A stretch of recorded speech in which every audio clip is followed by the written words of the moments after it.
for the well-being of others. We met with the mayor of Mayfield and heard her expression of resolve and commitment to the recovery. One of the things we've learned over the years about disasters is the need to lean forward and move personnel and resources very early, and that is indeed what we have done. FEMA has deployed its incident management assistance teams to Kentucky to help lead the federal effort on the ground. Damage assessment teams, search and rescue experts, and additional staff were standing at the ready to support the rescue operation.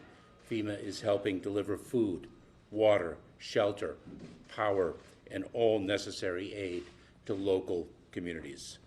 Upon receiving the request yesterday from the governor, President Biden approved an emergency declaration for Kentucky, giving this Commonwealth and its local emergency responders needed resources for this response, including direct federal assistance from DHS, from the Department of Homeland Security, FEMA, and the rest of the federal family.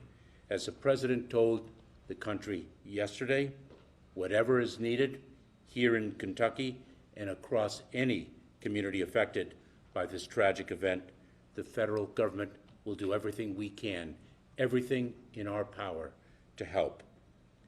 Now, let me turn it over to FEMA Administrator Deanne Criswell for further details. Thank you. Thank you, Mr. Secretary, and thank you, Governor. And just to all of the people of Kentucky, my heart goes out to each and every one of you who have experienced the tragic events from these tornadoes.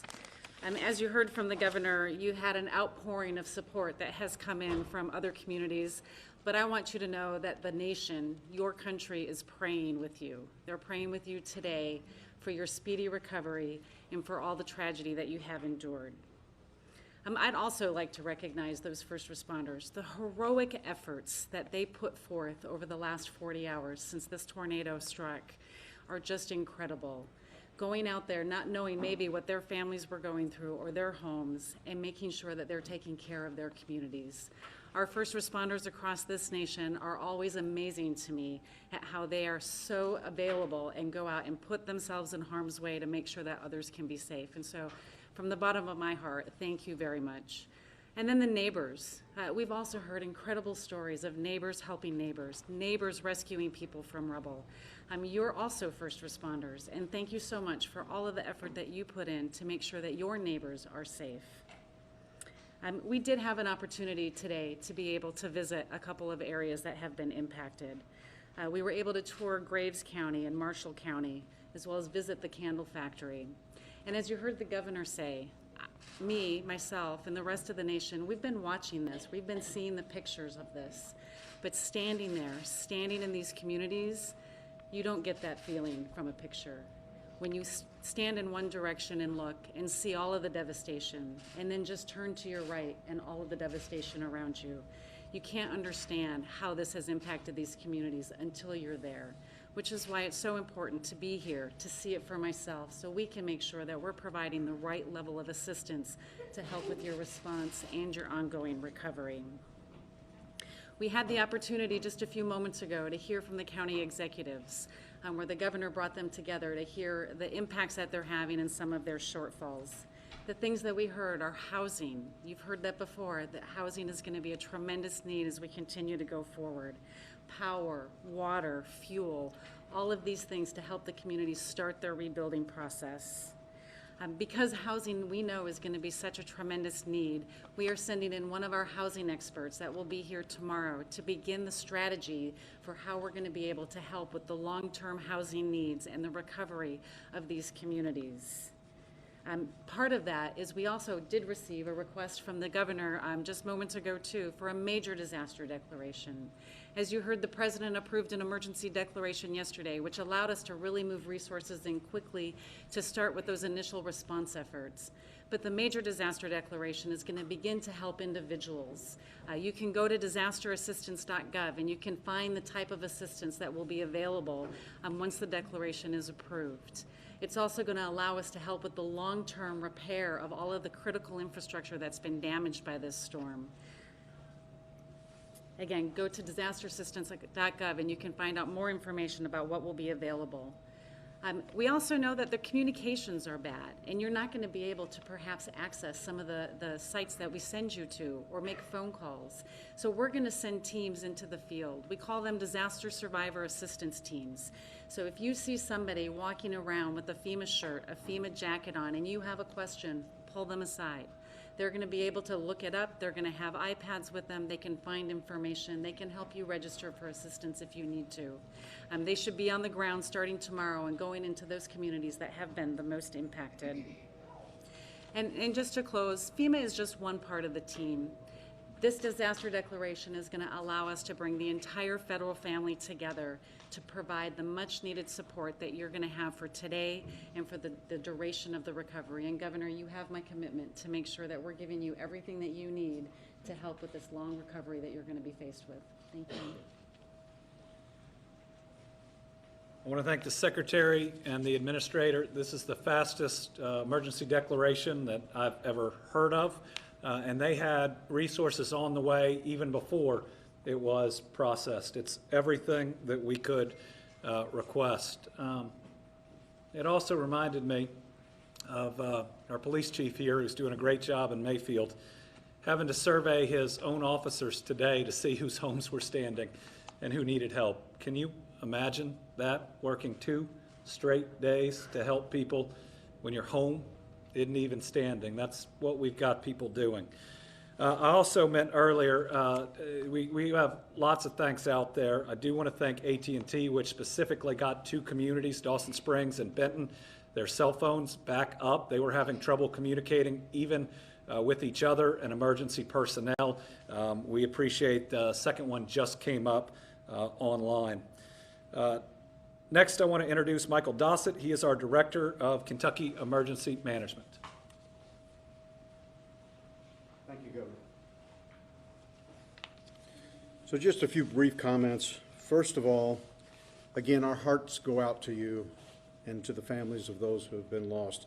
A tragic event that will rank among one of Kentucky's worst disasters. Thank you to Secretary Mayorkas and Administrator Criswell. Thank you so much for coming to see on the ground what it looks like in Kentucky. You go to many places in the nation. We follow disasters across the country. Seeing you here present only hours after the event is priceless. Thank you so much. Our Regional Administrator, Gracia Scheck. Gracia and I probably speak most often once a week. She's the administrator. Please raise your hand, Gracia. She is the administrator for Region 4, 8 states. She has been nothing more than exceptional in processing this disaster. In fact, as was indicated, assistance was on the way before we had the first declaration. I just received an email not 2 minutes ago that advised that our expedited application will be signed by the governor, and then it'll be forwarded to Gracia, and I hope to have some news that the governor can share shortly after that. So thank you for the quick response. Some of the things that we have on the ground now, we've talked about. We have the federal USAR team.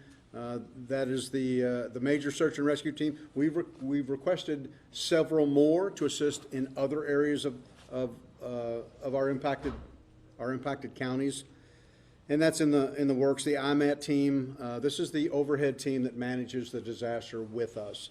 They're already in the EOC working. We have an incident support team that'll go downrange and assist us in organization. Comments about the long-term housing, thank you, because that's what's going to be primary in this disaster. That team will be here. They will integrate with our staff, and we will draft the plan to move forward, bringing new housing into construction and setting expectations. Folks, this doesn't happen overnight, but the process is starting immediately. John Brogan, are you here? John is my counterpart in the FEMA process. John is our federal coordinating officer. He was here for the ice storm and for the flooding event 3 weeks after that. So he is no stranger to what we need here in Kentucky, and he'll be working this disaster too. I'm just going to end with telling you a very short story on our tour today.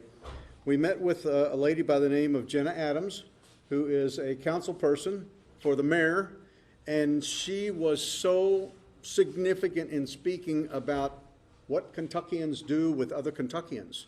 She went home and had to deal with her wash in the washing machine that was going to ruin because the power was out, and she was dealing with the aftermath of some recovery issues. And she talked about what neighbors are doing, and we saw it for ourselves, as we've all done in the past 2 days. So I want to end with thanking you for your efforts, thanking you for Kentuckians being Kentuckians and doing what we do.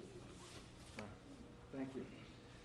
I also want to thank Kentucky's federal delegation. Every single member of that delegation has pushed hard, successfully for the steps that we need. They have been supportive even when we've been out of communication sometimes.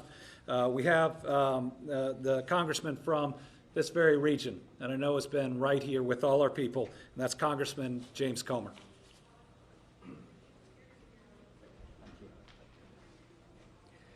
Well, I want to thank Governor Beshear for his quick response, with emergency management, with the National Guard, with the state police.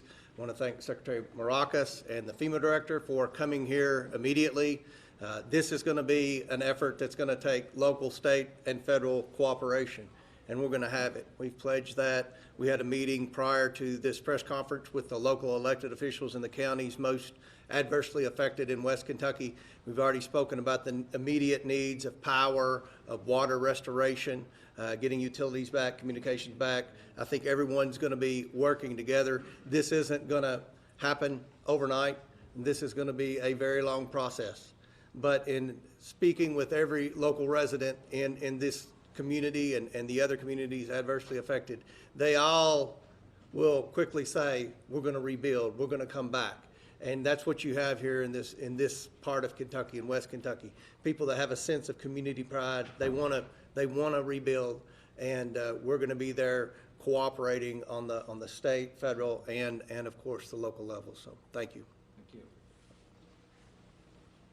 Next up, we have the National Guard, which has been so critical these last 18, 19 months in so many different ways. We call on them to do so much. Most recently, they were helping to staff our overrun hospitals at a time when we desperately needed help. Every community they're in, the morale picks up. We know when they're there, we're going to make it. So here's General Larkin to give us an update.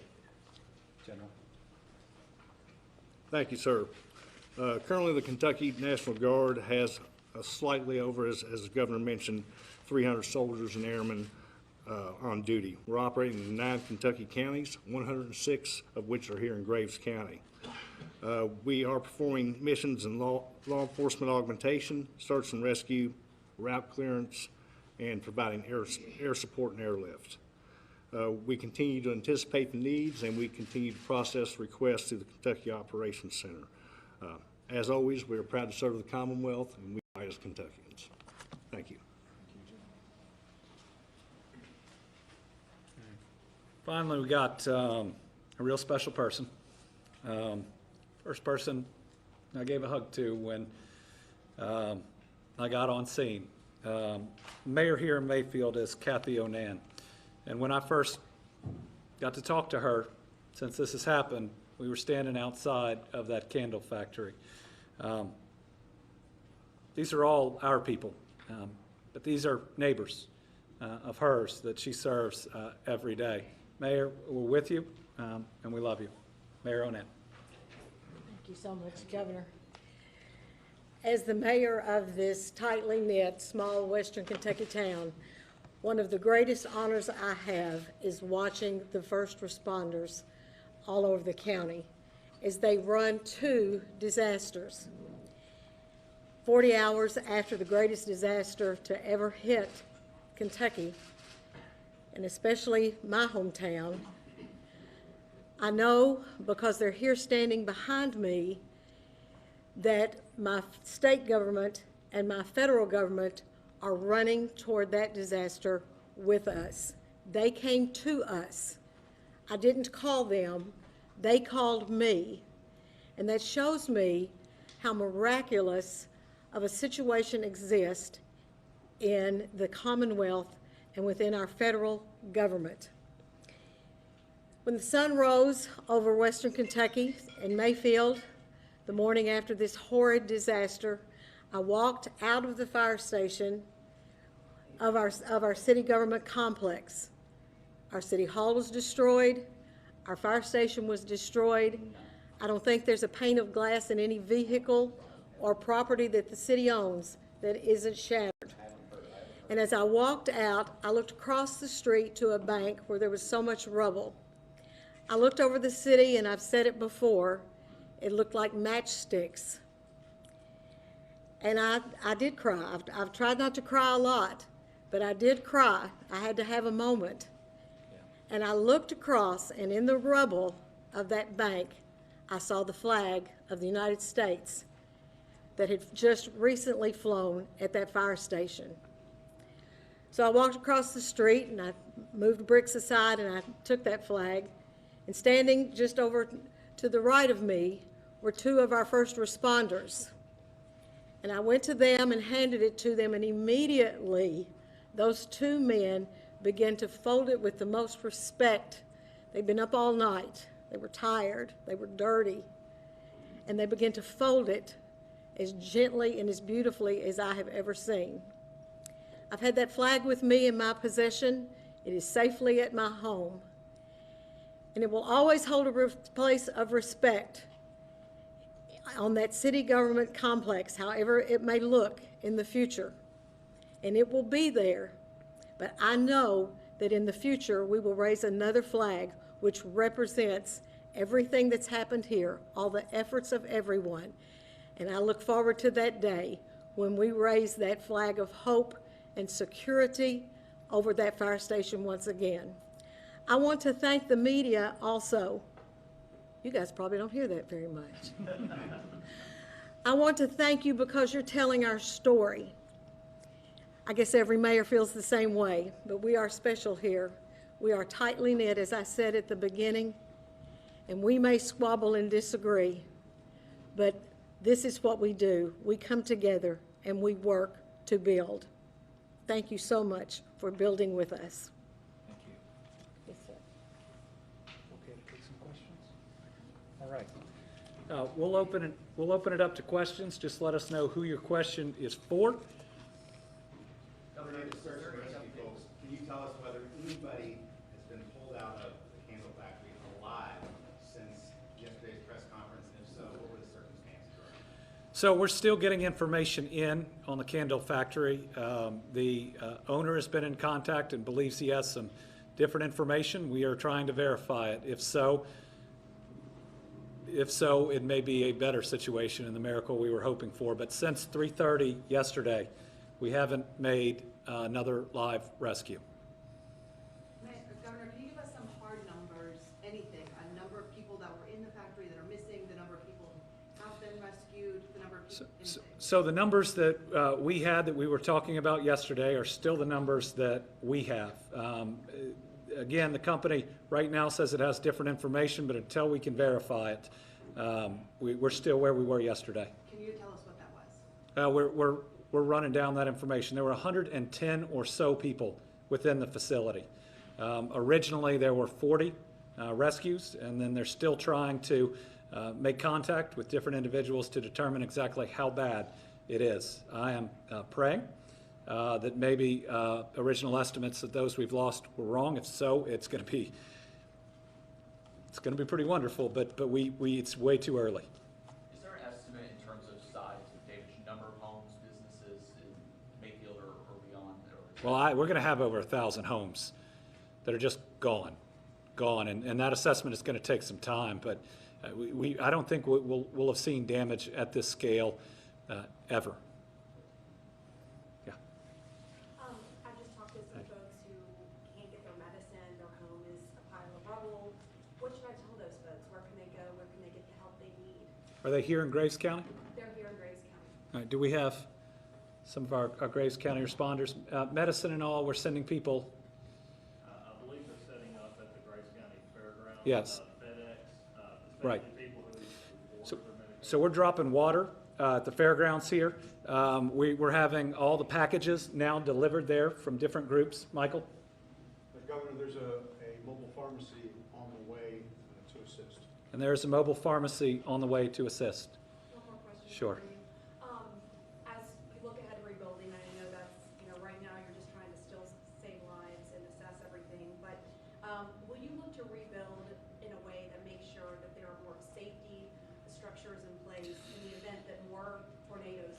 Right. I mean, every time we rebuild, we want to be more resilient. We don't want to see this ever happen again. With that, I think when it's all said and done, when they evaluate the power of this tornado, I think it's pretty hard to build a structure that can ultimately hold up to it. Whether these structures have been brick or wood or steel, some of these even metal buildings, they're gone.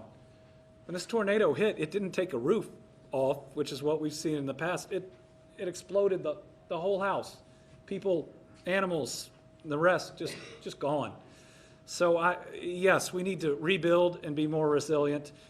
Yes, there were a lot of warnings, but this thing is so powerful that I don't think there's any blame. We are just people together trying to move forward. Governor, what is the latest figure you have for the number of people that were killed in this disaster, and the number of people who have been injured? We haven't really talked much about those who. We don't have a firm number on injuries. We know that hospital here, I believe, saw at least 80 people in the first 8 hours. Bowling Green's hospital, significant too. Again, on the death count, we know that we're going to have at least 4 counties that are in double digits. Again, I think the best that we can hope for would be the 50. But I think it's going to be significantly worse than that. Remember, we're still finding bodies. I mean, we've got cadaver dogs in towns that they shouldn't have to be in. And I know it's early, and you guys talked about this a little bit, but ballpark, how many people might be without homes? Oh, thousands of people without homes. We don't have an exact number of houses because right now we're trying to count people, and that's where we have our main focus. How many confirmed deaths are there at this point? Let me get the number of the confirmation. I get the reports in on what we have seen, but they're not confirmed until the person is fully identified and the family is notified. You have the confirmed number, Michael? We do not, sir, as is the normal progress. The Kentucky Health Department certifies that for the governor. Yeah, best case scenario, we're at 50 that we thought we had earlier.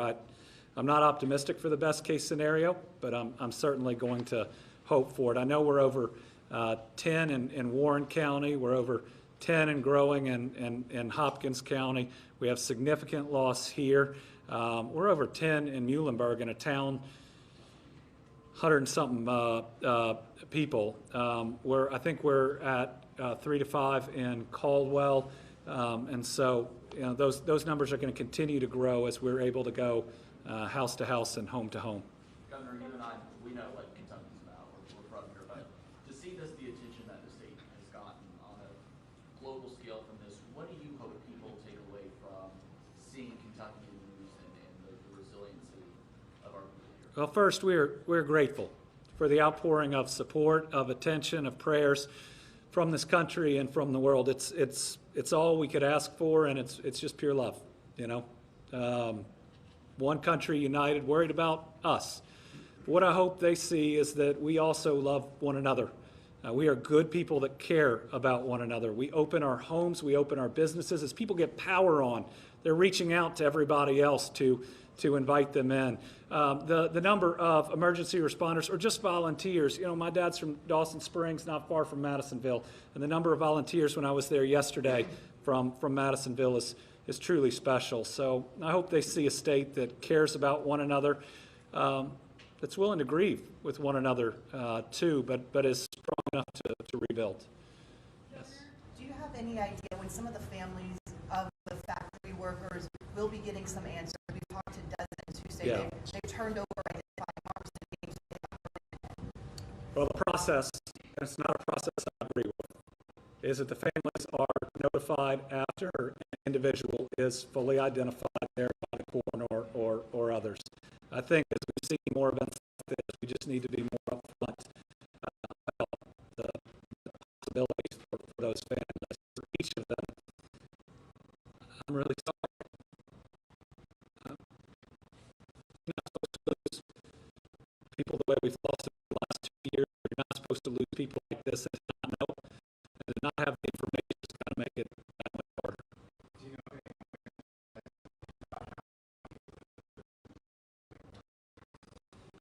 We have there are a total number of and the challenge reports that come in, we'll try to compile and report on a Bowling Green. That's being done by some volunteers that are realist and on Springs. It was multiple page space communicates down to the challenge, right? Cell phones don't work in these communities. Exactly how do you find people who truly know how many are missing? And again, we're 40%. And just the level of devastation does make having specific numbers on who you want it's difficult to have. Talking to a teacher earlier, so we haven't been able to get in touch with some of their teams. Can you talk about what's going on in schools? So our school systems right now are primarily staging grounds. Staging grounds where we want to get power up and going. We're sending a large generator to the Dawson Springs school, and they are truly functioning as shelter, as staging grounds. It's a special place that is just as important in the midst of this.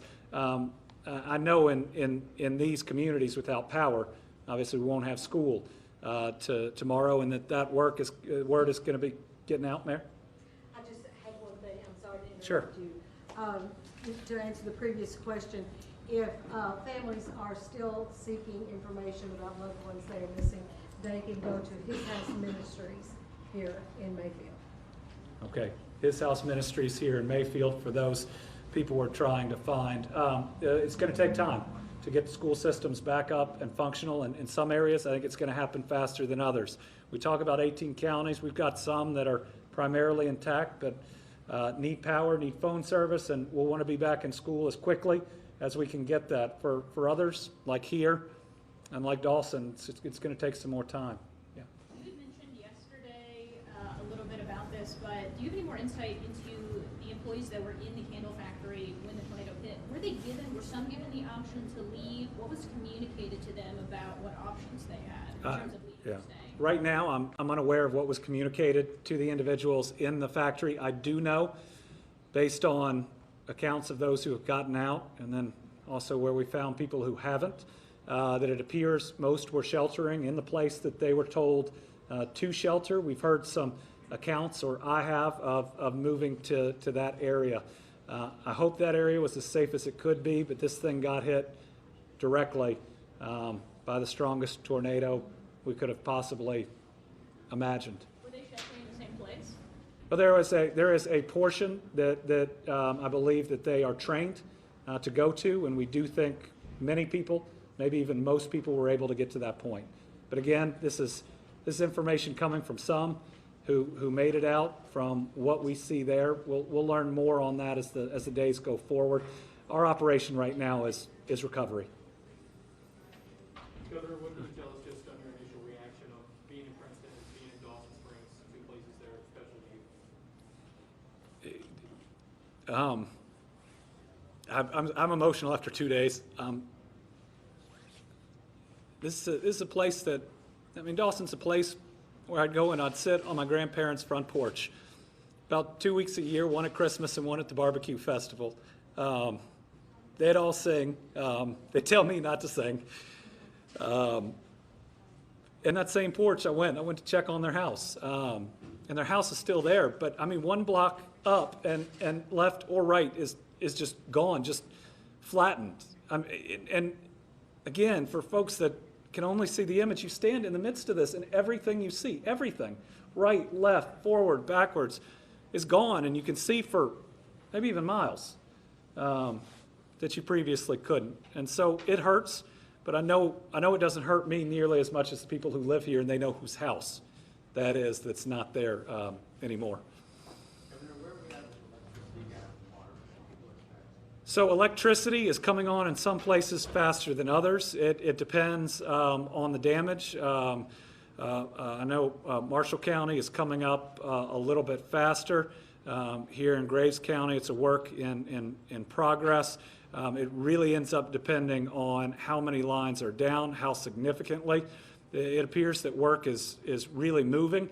On the water side, it depends on what exactly has been damaged and what it takes to operate it. I know in Dawson, a generator was able to, or they believe is able to get the pumps back going.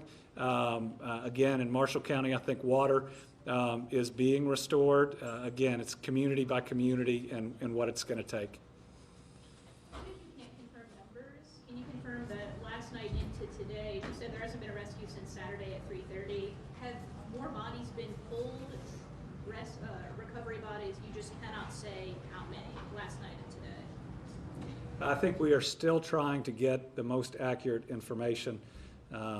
We expect there to be a significant death toll. We are checking on new information coming in from the company and hope to have a clearer picture on that. I mean, there have been I think multiple bodies, but just the wreckage is extensive as we continue to try to get through it. Governor, anything from the National Weather Service surveys preliminarily in terms of what they're seeing, winds, with anything like that that's come to you? We have the National Weather Service here that could answer any question.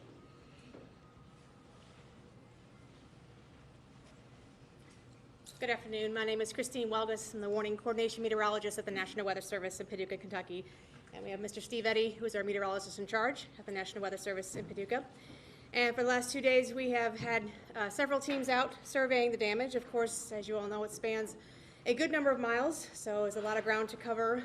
But I did do an aerial survey yesterday, and I can tell you that the track is continuous from south of Casey in Fulton County all the way to at least Beaver Dam, where we finally turned around.